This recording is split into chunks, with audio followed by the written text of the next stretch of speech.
한 청년이 벗은 몸에 배 혼이불을 두르고 예수를 따라가다가 무리에게 잡힘에 배 혼이불을 버리고 벗은 몸으로 도망하니라. 아멘. 네, 감사합니다. 충만이라는 특송 찬양 특별히 또 오늘 은혜로웠습니다. 감사합니다.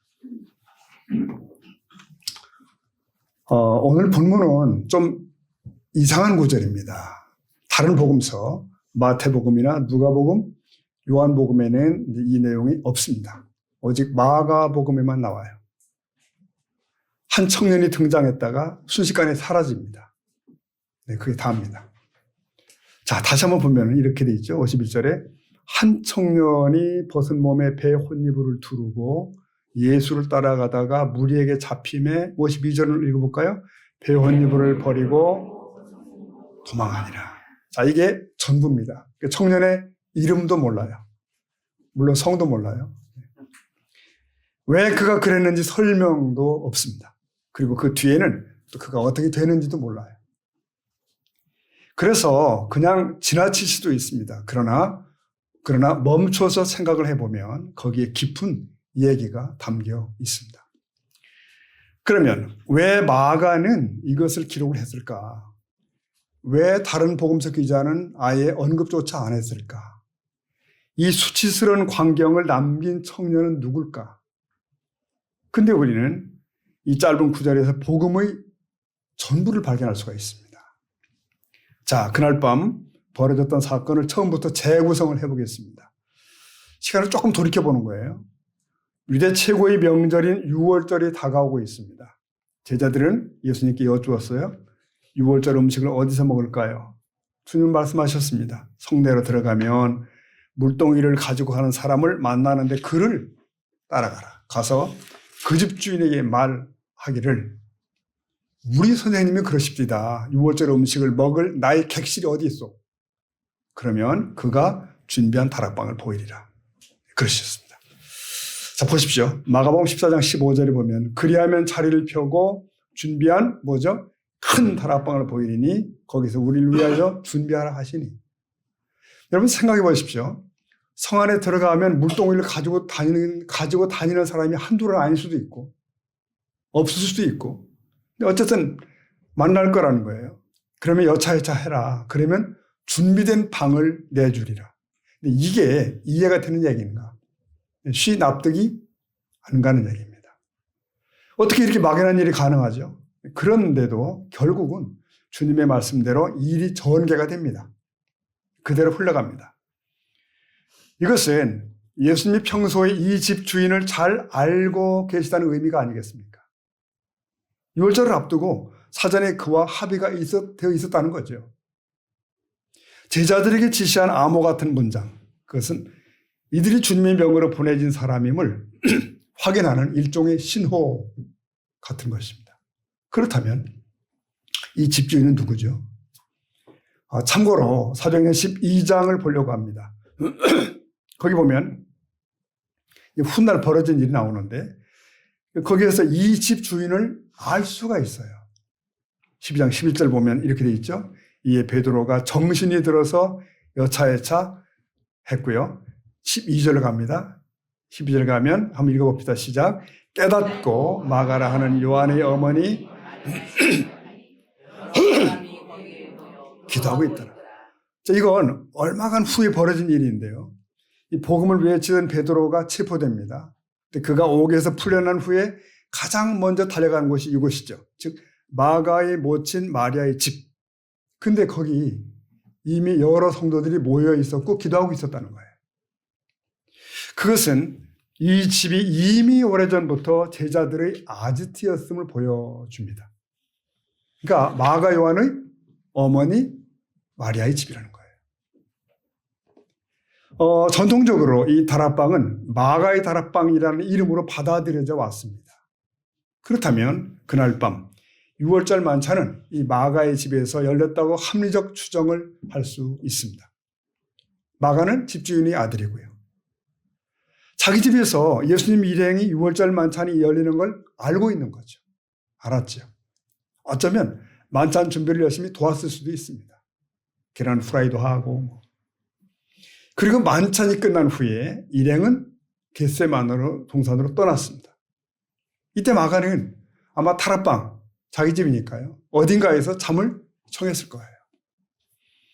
그렇게 밤이 깊어갔습니다. 근데 갑자기 밖이 소란해지는 거죠. 시끄러워요. 횃불을 든 무리의 발자국 소리가 납니다. 칼과 몽둥이가 부딪히는 소리가 납니다. 사람들의 고함 소리가 들려요. 마가는 잠에서 화들짝 깨어납니다. 그 창밖을 내다보니까 가룟 유다가 앞장서 있습니다. 그리고 무장한 무리가 겟세마네 동산 쪽으로 방향으로 가고 있는 거죠. 아, 예수님이 위험에 처했구나. 그는 이것을 직감할 수 있습니다. 옷을 입을 시간도 없는 거죠. 그는 침상에 있던 배 혼이불을 걸치고 밤거리에 뛰쳐나왔습니다. 배 혼이불. 이건 예나 지금이나 이 팔레스틴의 차가운 밤 공기를 견딜 수 있는 외출복이 아니에요. 잠잘 때 그냥 덮는 헛겹의 천입니다. 이거 하나만 걸치고 나왔다는 얘기는 당시의 화급한 정황을 생생히 전해주고 있는 것이죠. 한편 그 시각 예수님과 함께 동산에 있던 제자들은 뭐하고 있었을까요? 마가복음 14장 50절입니다. 읽어볼까요?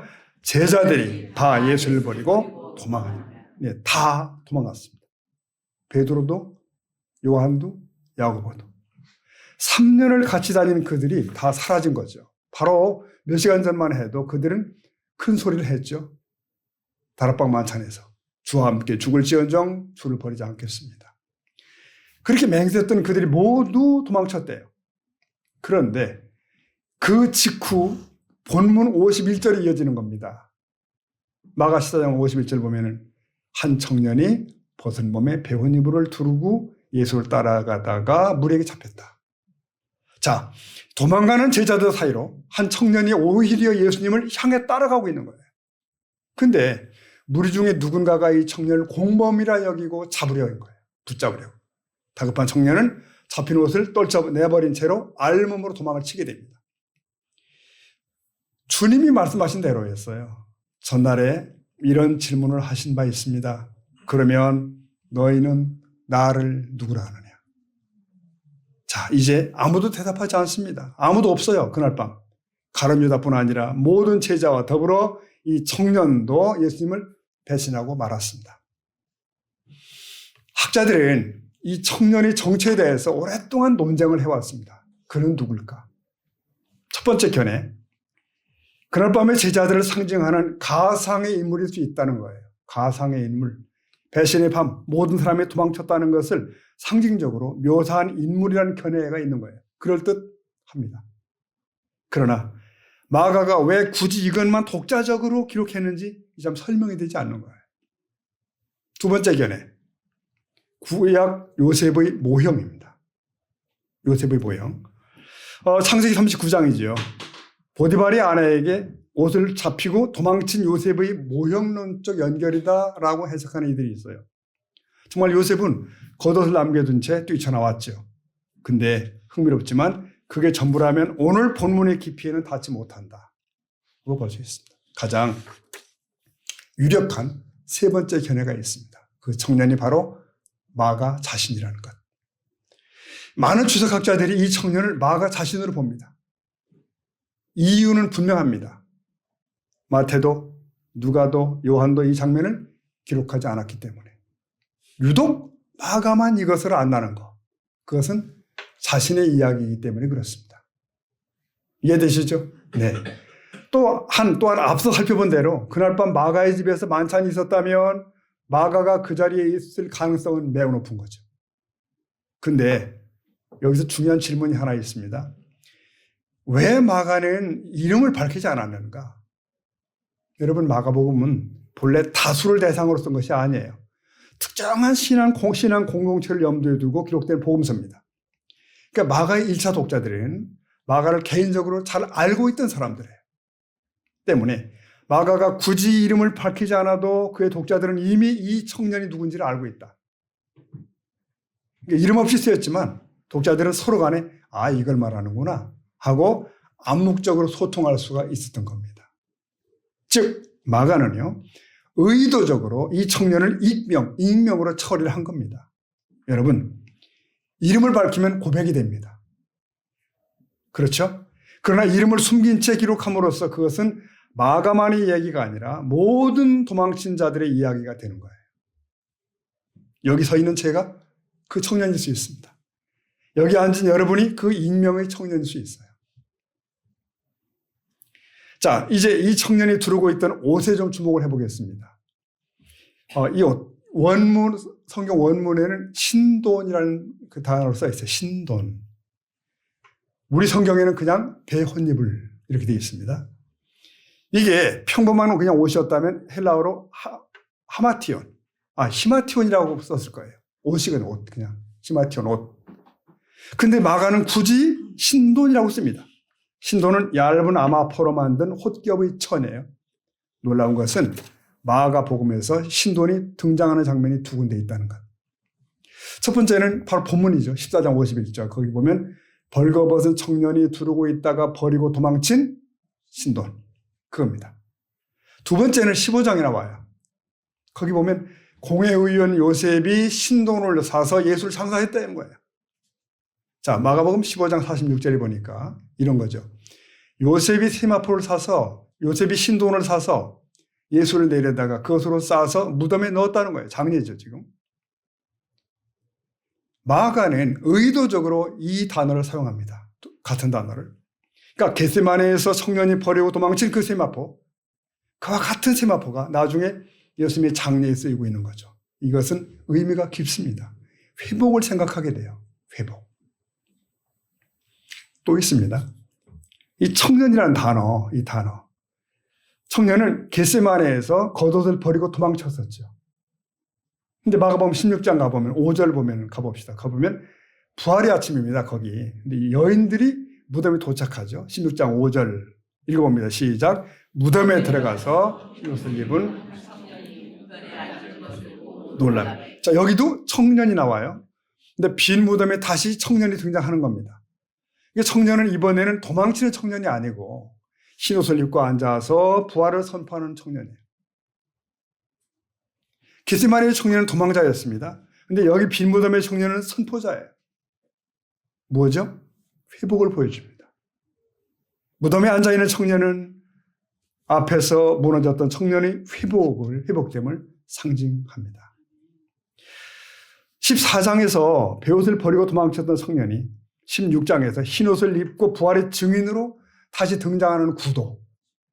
이게 본문입니다. 이는 실패했던 자가 하나님의 은혜로 회복되어서 복음의 전달자가 됨을 상징적으로 보여줍니다. 도망한 겟세마네의 청년이 이제 선포하는 빈 무덤의 청년으로 바뀌는 것이죠. 벌거벗고 도망친 자가 부활의 증인으로 회복이 된 거예요. 자, 여기서 벌거벗음을 좀 생각해 보겠습니다. 이 성경에서 벌거벗음은 단순한 신체적 묘사가 아니에요. 그것은 언제나 깊은 신학적 뜻을 담고 있다. 그러니까 첫 번째 벌거벗음은 어디 나오죠? 창세기 2장에 나옵니다. 그 2장 25절 보면 읽어볼까요? 아담과 그의 아내 두 사람이 벌거벗었으나 부끄러워하지 아니하니. 네, 벌거벗었는데 부끄러워하지 않았다. 이건 타락 이전의 상황이죠. 타락 이전의 순간입니다. 하나님 앞에 완전히 드러나 있으나 부끄러움이 없는 상태예요. 네. 두 번째 벌거벗음은 창세기 3장에 나옵니다. 그죠? 창세기 3장 7절 보니까 이에 그들이 아담과 하와의 눈이 밝아져, 그 다음 읽어볼까요? 자기들이 벗은 줄을 알고 치마로 삼았다. 이것은 타락 이후죠. 벌거벗음이 이제는 수치가 되어버렸어요. 인간은 하나님 앞에서 수무리합니다. 네. 겟세마네에서 벌거벗고 도망친 청년은 그래서 아담의 후손의 전형적인 모습이다 라고 말할 수 있습니다. 이 청년은 두려워서 도망친 거예요. 부끄러워서 도망치고 숨고 싶어서 도망치고. 그런데 그 다음날 무슨 일이 일어났습니까? 네, 세 번째 벌거벗음이 있습니다. 바로 예수님의 십자가 위에서 벌어져요. 마가복음 15장 24절입니다. 거기 보면 예수를 십자가에 못 박고 그 옷을 나눌세 누가 어느 것을 가질까요? 제비를 뽑더라. 이거 누가 한 거죠? 로마 군병들이 한 거죠. 예수의 옷을 탈취한 뒤에 한 일입니다. 아담이 벌거벗어 수치를 당했을 때 하나님은 가죽 옷을 지어 입히셨습니다. 희생이 있어야 가릴 수가 있는 거예요. 그리고 이제 예수님이 벌거벗겨짐으로써 우리의 수치가 가려지는 것입니다. 청년은 세마포를 버리고 도망쳤습니다. 예수님은 옷을 빼앗기고 십자가에 달리셨습니다. 네. 그리고 부활의 아침, 빈 무덤에서 청년은 흰 옷을 입고 나타났습니다. 회복입니다. 이것이 복음의 이야기입니다. 이게 복음이에요. 여러분, 그 벌거벗은 청년이 마가라면 이것은 그의 이야기의 시작에 불과합니다. 네, 시작이에요, 이제. 우리는 그 이후가 궁금해요. 자, 복음서에서 사라진 마가는 어떻게 됐죠? 네, 끝이 아닙니다. 그는 사도행전에 다시 등장합니다. 애들 말로 짠 하고 등장하는 거예요. 네. 바울과 바나바의 1차 전도 여행에 동행합니다. 동행해요. 전도자로. 놀랍죠. 근데 그 사도행전 13장에 또 충격적인 내용이 또 나와요. 13장 13절에 보면은 바울과 및 동행하는 사람들이 그 팀이 바보에서 배 타고 밤빌리아에 있는 버가에 왔는데 누구는 그들에게 떠났다. 이거 누굴까요? 네, 마가 요한입니다. 마가입니다. 사도행전 요한이라 나왔는데 같은 말이에요. 마가 요한. 요한이 그들에게 떠나서 예루살렘으로 돌아갔다는 거예요. 네, 누구죠? 마가 요한. 마가가 전도 여행 중에 또 도망을 친 겁니다. 겟세마네에서 도망쳤었는데 이번에 또 도망해요. 2번이나 도망을 하는 겁니다.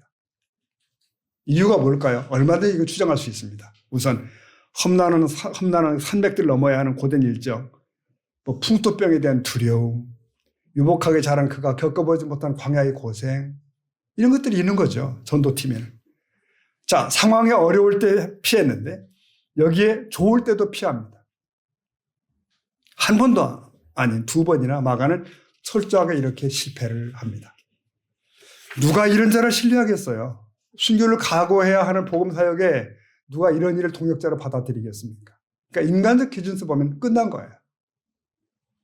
다음번 2차 여행을 계획할 때 그래서 사도 바울은 거부하죠. 바나바는 마가를 받으려 했으나 사도 바울은 단호하게 거부합니다. 안 된다. 15장 38절 보면 바울은 밤빌리아에서 자기들을 떠나 함께 일하러 가지 아니한 자, 누구죠? 마가를 데리고 가는 것이 옳지 않다고 했다는 거예요. 그래서 바울과 바나바님이 갈라지는 거 아시죠, 여러분? 그렇게 마가는 주님을 버렸었고, 그리고 바울과 바나바를 또 버렸어요. 전번에 겟세마네에서 도망칠 때는 주를 배신한 것이 마가만이 아니었죠. 다른 제자들도 다 도망을 쳤어요. 그러니까 어느 정도 변명의 여지가 있다고 하십시다. 그러나 여기 1차 전도 여행 때는 뭐죠? 마가가 떠났던 그 상황은 말이 되지 않는 거예요. 선교 여행이 열매를 맺고 환대받고 주목받던 그 시기, 그때 떠난 거예요. 그러니 변명의 여지가 없는 겁니다. 근데 여러분, 마가는 또 그렇게 끝이 나지 않습니다. 그냥 던져진 것이 아니었어요. 보니까 돌아와 보니 예루살렘에는 사도들이 있어요. 사도들. 특히 베드로가 마가 곁에 다가왔습니다. 베드로는 마가를 아들이라 불렀어요. 자, 베드로전서 가보면 나와요. 5장 13절에 보면 한번 읽어봅니다. 시작. 택하심을 받은 바벨론에 있는 교회가 내 아들 베드로가 내 아들 누구라고요? 마가라고 부르는 거예요, 지금. 그러니까 베드로는 마가를 자기의 믿음의 아들, 영적인 아들로 여기는 거죠. 그리고 보듬은 거예요. 보듬은 거예요. 그러면서 베드로 자신이 주님을 어떻게 배신했었는지 상세하게 고백을 하게 됩니다. 들려주는 거예요. 마가는 베드로의 말씀을 듣고 정리하면서 사복음서 중에 가장 먼저 기록된 마가복음을 그래서 집필하게 됩니다. 이 마가가 들려주는 내용 중에는 이런 것도 있어요, 여러분. 마가 14장 72절에 가보니까 달기 곧 2번째 울더라. 그 다음 읽어봅니다. 이에 베드로가 예수께서 자기에게 하신 말씀 2번 울기 전에 기억돼요. 그 일을 생각하고. 자, 이건 누가 기록했어요? 마가가 기록을 했죠. 마가의 기록입니다. 근데 베드로가 들려주지 않았다면 아무도 알 수 없는 이야기가 여기 있는 거예요. 네. 그러니까 베드로 자신이 이 고백을 마가에게 전한 거예요, 그냥. 왜? 시리에 빠져 있는 마가를 살리려고, 격려하기 위해서. 베드로는 이 고백을 통해서 말하는 겁니다. 나 같은 실패자를 갈릴리에서 기다려주시고 회복시켜주신 것은 주님의 은혜라는 거예요. 그렇게 마가를 통해서 모든 성도에게 전하고자 하는 거예요. 이 말씀이 여기에 있는 겁니다. 네. 자, 또 있습니다. 사도 바울도요, 뒷날 마가의 멘토가 된 게 분명해요. 그를 돌아봤습니다. 바울도 이렇게 고백한 바가 있습니다. 디모데전서 1장 13절에 보면은, 이건 사도 바울의 고백이에요.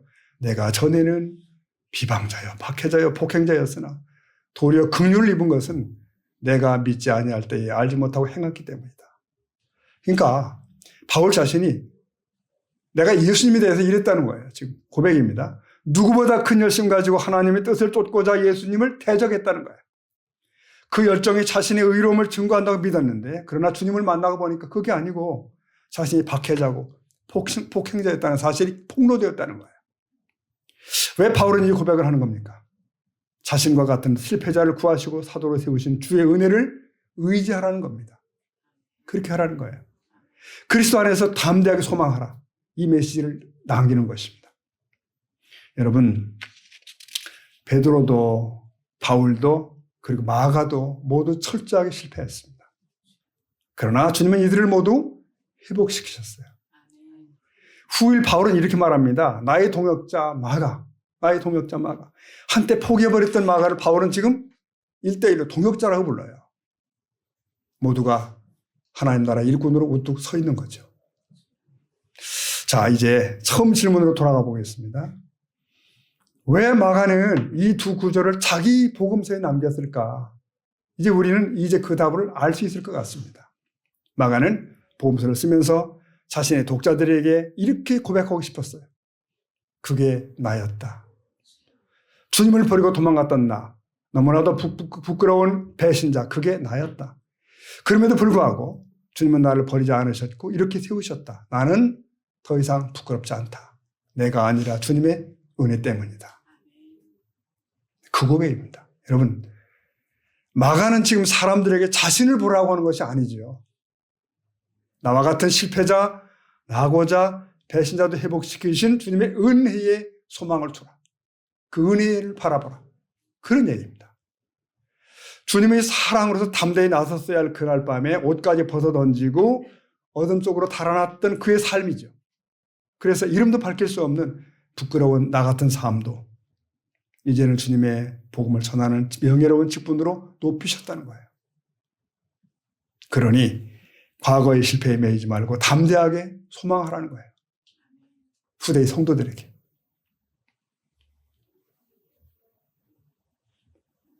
그러니 과거의 실패에 매이지 말라.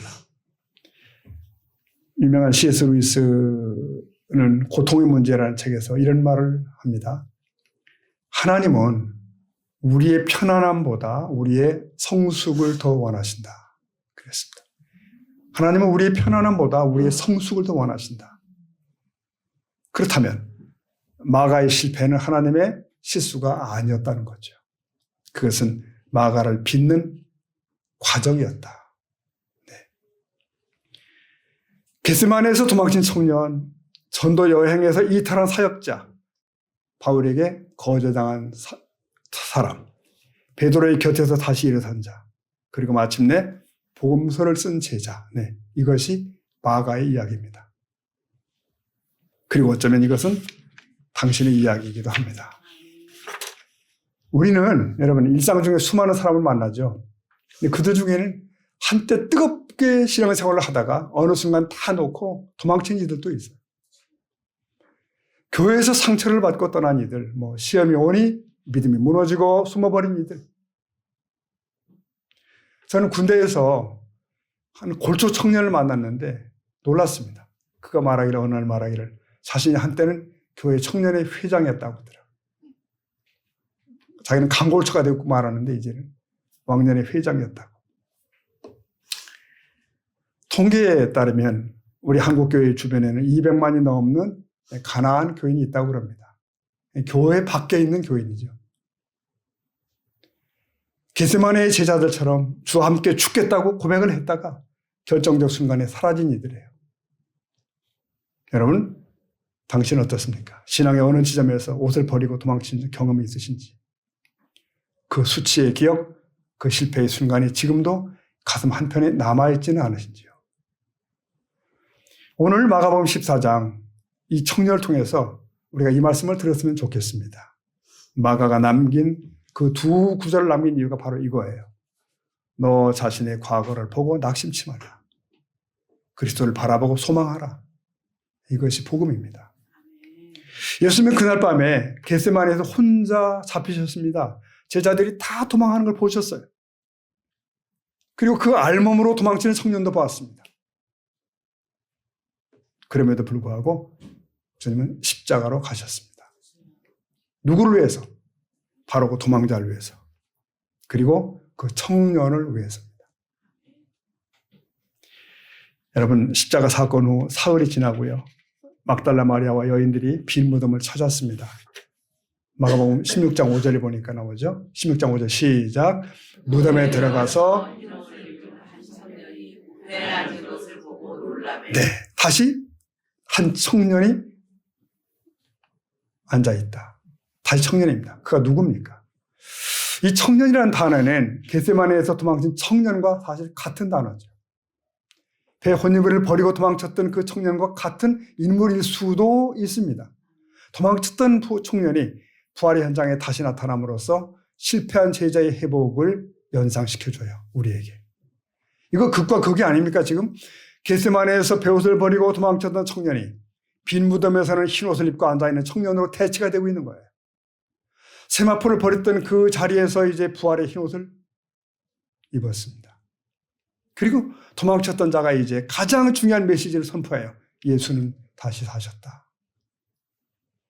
마가 16장 6절 보면 청년이 이르되 읽어볼까요? 그가 살아나셨고 여기 계시지 아니하니 보라 그를 두었다. 네, 그러니까 벌거벗은 도망자에서 흰옷 입은 선포자로 바꾸는 거. 이게 복음이 하는 일입니다. 수치를 영광으로, 도망을 선포로, 그리고 실패를 간증으로 바꾸는 것입니다. 마가는 자기 이야기를 쓰면서 자신의 가장 부끄러운 순간과 자신이 전하는 복음의 영광을 하나로 연결시켜요. 하나님은 우리가 죄인이었을 때에 이미 그의 사랑을 그리스도를 십자가에 주심으로 확증하셨습니다. 이보다 더 큰 사랑의 증거는 없죠. 그러므로 성도는 어느 순간 어느 상황에서 절대로 하나님의 사랑을 의심하고 낙심해서는 안 되는 것입니다. 여러분 믿으십니까? 아멘. 자, 한 가지 더. 그 청년은 그 세마포를 버리고 도망했습니다. 그런데 이걸 묵상하십시다. 세마포를 버린 것이 진짜 문제가 아니고요. 도망친 것이 끝이 아니고 진짜 문제는 도망친 채로 그 자리에 머물러 있는 것입니다. 마가는 도망쳤어요. 그러나 돌아왔습니다. 전도 여행을 떠났다가 중도에 이탈했습니다. 그러나 다시 일어났습니다. 바울에게 거절당했어요. 그러나 포기하지 않았습니다. 그래서 결국 복음서를 썼습니다. 그래서 결국 바울의 마지막 부탁을 맡게 되었어요. 그래서 바울의 동역자 마가가 되었습니다. 네, 가슴 벅찬 승리의 스토리입니다. 네, 말씀을 매듭하겠습니다. 성도 여러분, 당신이 어느 지점에서 도망쳤든 당신의 세마포가 어디에 떨어져 있든 주님은 알고 계십니다.